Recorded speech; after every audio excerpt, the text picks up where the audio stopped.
यहां भी हम लोग एक और कार्यक्रम करने जा रहे हैं। महाराज सुहेलदेव का हम लोगों ने विजय स्तंभ और विजय स्मारक बहराइच में बनाया है, जहां उन्होंने गाजी को मारा था।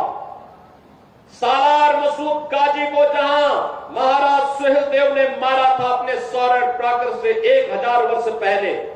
और मैंने देखा है, सुना है, अंबेडकर नगर में भी महाराज सुहेलदेव का किला है। महाराज सुहेलदेव के इस किले के पुनरुद्धार के लिए ESI के साथ हम बातचीत करेंगे। और बहनों और भाइयों, उस किले के संरक्षण के साथ वहां पर भी उनका एक भव्य स्मारक बने, इसके लिए यह भारत माता के महान सपूत हैं, राष्ट्र नायक हैं। उनका सौर पराक्रम ऐसा था कि उन्होंने जब एक बार सालार मसूद को मारा, 150 वर्षों तक भारत पर कोई विदेशी आक्रांता हमला करने की जरूरत नहीं महसूस कर पाया था, हिम्मत नहीं हुई फिर। और फिर मैं आपसे आश्वस्त करने के लिए आया हूं, सरकार आपके साथ रहेगी, अपने पूर्वजों का सम्मान करेगी। महाराज सुहेलदेव हो या फिर भगवान राम के प्रिय सखा निषाद राज की स्मृतियों को जीवंत बनाए रखने का कार्यक्रम, सरकार लगातार इन कार्यक्रमों को आगे लेकर के चलेगी। क्या ये लोग जिनके पास न दिल है न दिमाग है, क्या ये लोग कर पाएंगे? क्या ये समाजवादी पार्टी के लोग कर पाएंगे क्या? अरे उनको अवसर मिलेगा, फिर डकैती शुरू हो जाएगी, लूटपाट शुरू हो जाएगी, पर्व और त्योहारों में विघ्न बाधा फिर से शुरू हो जाएगी। ये तो पेशेवर दंगाई है, देखते नहीं। जब कभी अवसर मिलता है तो वहीं पे गुत्था इनका आपस में ही शुरू हो जाता है, क्योंकि जब पब्लिक, इनको मालूम है आज के दिन पे पब्लिक को हाथ लगाएंगे तो पुलिस के डंडे उनके हाथ तोड़ देगी। इसलिए ये लोग आपस में ही उलझ जा रहे हैं, आपस में ही इनमें नूरा कुश्ती चल रही है। लेकिन बहनों और भाइयों, इनके बहकावे में आने की आवश्यकता नहीं। विकास, सुरक्षा और सुशासन के लिए आप डबल इंजन की भाजपा की सरकार के समर्थन के साथ, NDA के साथ खड़े होइए। और मैं आपका आह्वान करूंगा, विकास, सुरक्षा और समृद्धि की गारंटी हमारी होगी, रोजगार और नौकरी की गारंटी हमारी होगी। विकास के लिए आपको कहीं भटकना नहीं पड़ेगा, बल्कि भारतीय जनता पार्टी और NDA के हमारे घटक दल इसमें आपके साथ सहयोगी बन करके आपके स्वाभिमान और सम्मान की रक्षा करने के लिए आगे आएंगे। 6.5 लाख सरकारी नौकरी हम लोगों ने उत्तर प्रदेश के युवाओं को दिया है। अभी पुलिस की भर्ती हुई, 60,200 से अधिक पुलिस की भर्ती की परीक्षा संपन्न हो गई। बहुत जल्दी उसका परिणाम भी आने वाला है। बहनों और भाइयों, 60,200 भर्ती एक साथ हो जाए, ये पहली बार उत्तर प्रदेश में हुआ है। उत्तर प्रदेश के हर जनपद का युवा उसमें भर्ती होगा, और उसमें भी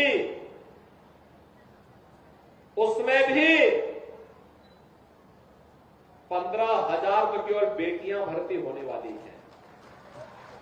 ये जो समाजवादी पार्टी के सौदे और छिंकल लोग जगह जगह बेटी की सुरक्षा के साथ खिलवाड़ कर रहे हैं ना, ये बेटियां जब भर्ती होंगी, इनकी ट्रेनिंग पूरी होगी, ये जब अपनी यूनिफॉर्म में आएगी तो इन गुंडों को सड़कों पर ही जूता चप्पल से इनकी पिटाई करके, ये जिसके हकदार हैं वह उसका मरम्मत करने का काम भी, उनकी डेंटिंग पेंटिंग करने का काम भी करेंगे।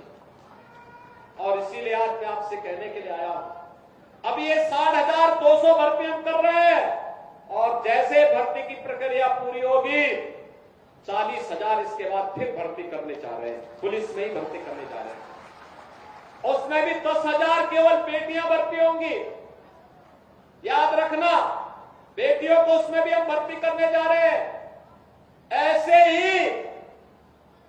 ही अन्य भर्तियां भी निकलने जा रही है। अधीनस्थ सेवा चयन आयोग में परीक्षाएं कुछ की हो चुकी, कुछ होने जा रही है। अगले 6 महीने के अंदर 40,000 नौजवानों को नियुक्ति पत्र प्रदान करने जा रहे हैं। उत्तर प्रदेश का शिक्षा आयोग गठित हो चुका है। भर्ती की प्रक्रिया तेजी के साथ बेसिक, माध्यमिक, उच्च, तकनीकी और व्यावसायिक शिक्षा में हजारों भर्तियां इसमें भी आने जा रही हैं। जो मैंने कहा था ना कि अगले 2 वर्ष में 2 लाख भर्ती सरकारी नौकरियों में ही केवल हम लोग करने जा रहे हैं। मैं युवाओं का आह्वान करूंगा, तैयारी करिए। उत्तर प्रदेश में सरकारी नौकरी आपको मिलेगी। सरकारी नौकरी में रुचि नहीं, निजी क्षेत्र में रुचि है तो निजी क्षेत्र में भी 40 लाख करोड़ रुपए का निवेश का प्रस्ताव आया है। 40 लाख निजी निवेश का प्रस्ताव का मतलब आप जानते हैं, 1.5 करोड़ नौजवानों को सीधे सीधे नौकरी, 1.5 करोड़ नौजवानों को। या आज 12 से 31 करोड़ की ये परियोजना है जिसमें यहाँ की विकास की अनेक योजनाएं हैं। इन विकास की योजनाओं में आपके यहाँ सुरक्षा से भी जुड़े हुए मामले हैं।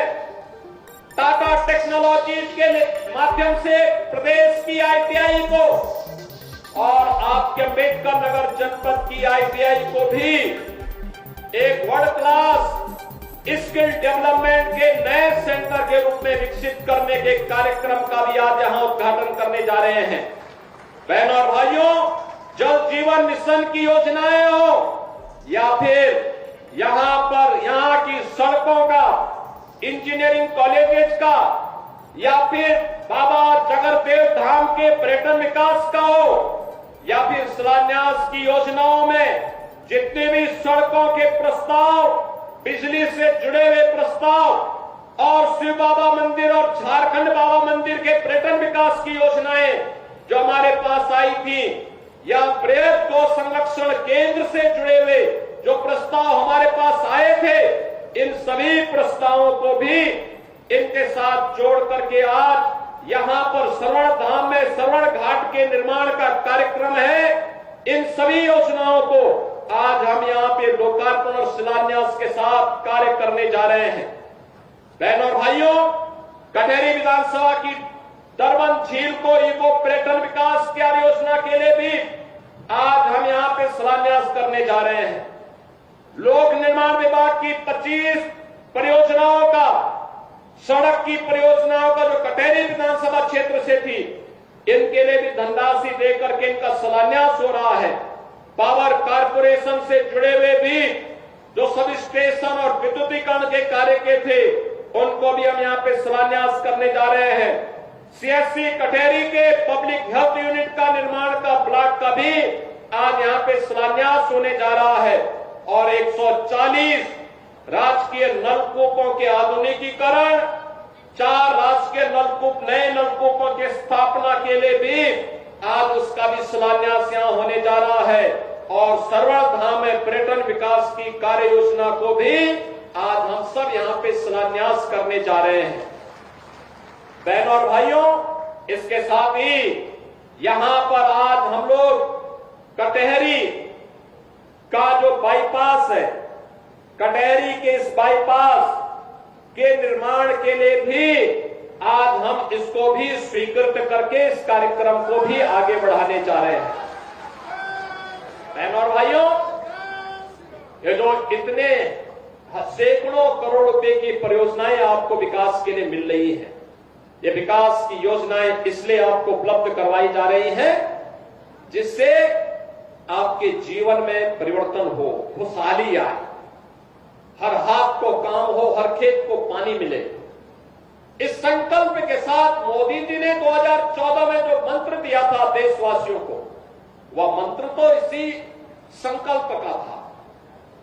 मोदी जी ने कहा था हम विकास कराएंगे सबके लिए, सुरक्षा देंगे सबको, सुशासन का लाभ देंगे सबको, लेकिन तुष्टीकरण की नीति पर नहीं चलेंगे। क्या एक निषाद बेटी के साथ जो इन्होंने अयोध्या में, क्या समाजवादी पार्टी के नेता ने, क्या ये ठीक था? क्या एक निषाद बेटी की इज्जत के साथ खिलवाड़ समाजवादी पार्टी के लोग करते हैं? हमारा मंत्री डॉक्टर संजय निषाद वहां जाकर के उस बेटी की हालत देख करके रो पड़ा था और कह रहा था ये है निषादों के साथ समाजवादी पार्टी का कृत्य। लेकिन ये बेशरम लोग हैं, तब भी उस अपराधी के खिलाफ कार्रवाई हो, इसके लिए समाजवादी पार्टी तैयार नहीं थी। उनके लोग तब भी बचाव कर रहे थे, कह रहे थे कि नहीं नहीं ये तो निर्दोष है।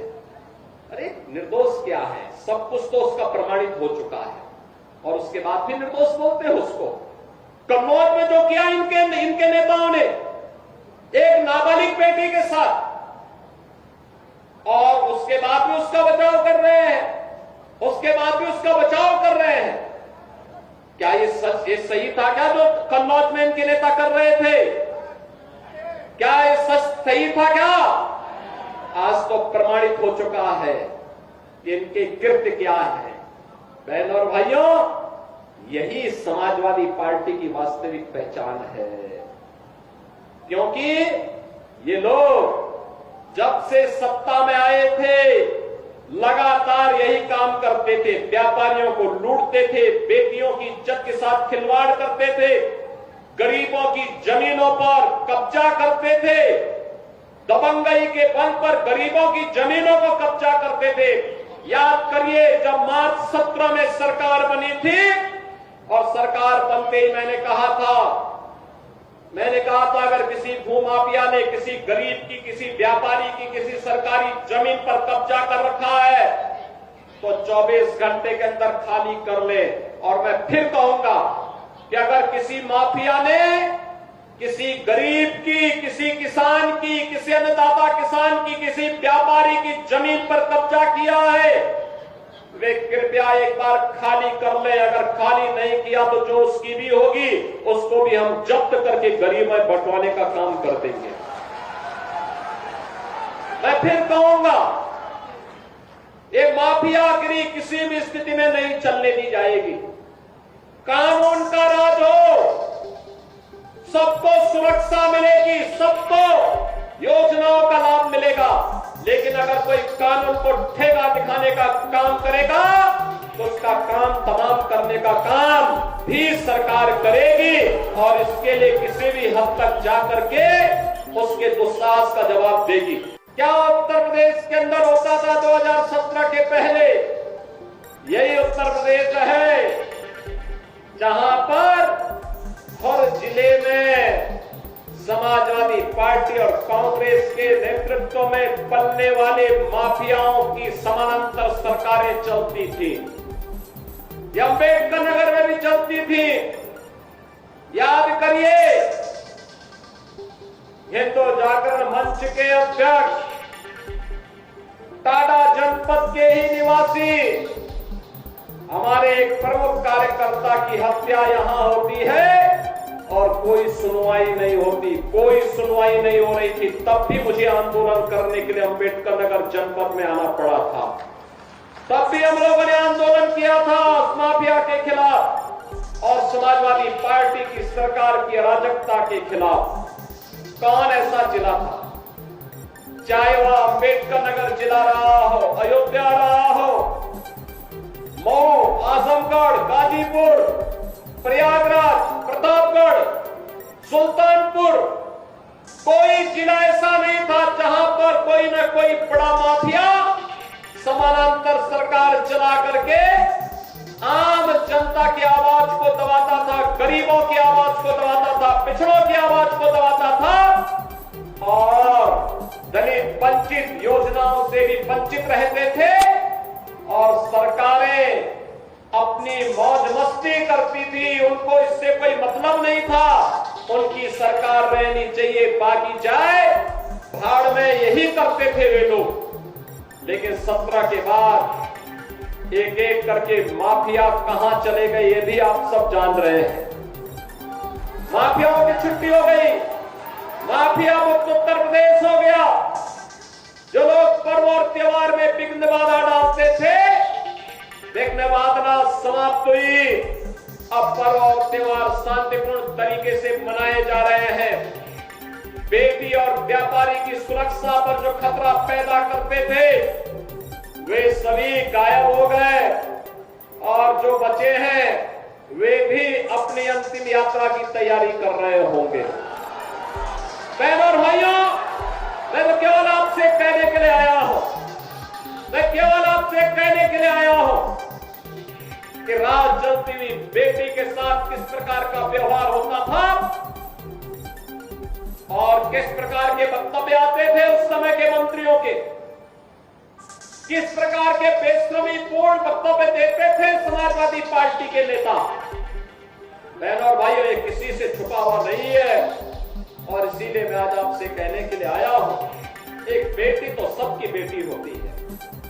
उस बेटी का सम्मान और उसकी रक्षा पूरे समाज का दायित्व बनता है, लेकिन ये समाजवादी पार्टी इसका महत्व कहां समझ पाएगी। यहां तो गुंडों की भरपूर फौज खड़ी थी, उनको लेकर के लोग चलते थे, उनको अपना शागिर्द मानते थे। जो जितना बड़ा गुंडा और माफिया होता था, समाजवादी पार्टी में उतना बड़ा ओहदा उसको दे दिया जाता था और समाजवादी पार्टी के लोग इसी में गौरव से बोलते थे कि देखिए ये गुंडा हमारा इस जिले को संभालेगा। उनको नहीं पता था कि जनता अगड़ाई लेगी, एक गुंडे और माफिया एक एक करके यमलोक की यात्रा के लिए प्रस्थान कर जाएंगे और जनता जनार्दन के साथ अन्याय का हिसाब चुकता होगा।